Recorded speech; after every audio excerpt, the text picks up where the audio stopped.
আয়োজিত বাংলাদেশ আন্তঃবিশ্ববিদ্যালয় কর্মচারী ফেডারেশন অনেক অনেক ধন্যবাদ।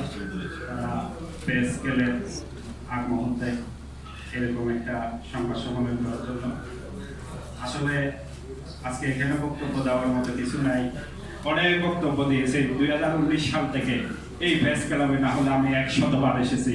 বিশ্বাস করবেন কিনা আমি জানি না, প্রতিবারেই আমাদেরকে আশ্বস্ত করা হয়, এমন আশ্বস্ত করা হয় হয়ে যাচ্ছে এই কালকে সকালেই হবে, বাস্তব আর কালকে সকাল আসবে। এটা খুবই দুঃখজনক।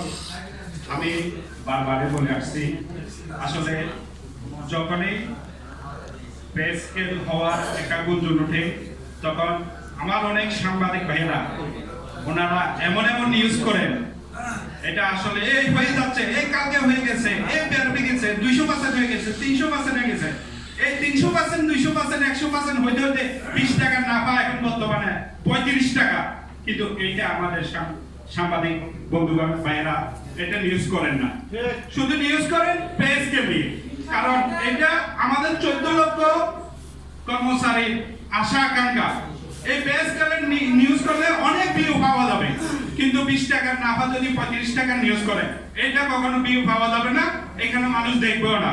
কারণ এক শ্রেণীর লোক আছে, 20 টাকার নাফা যদি আপনার মনে করেন 500 টাকা হয় তাদের কিছু যায় আসে না।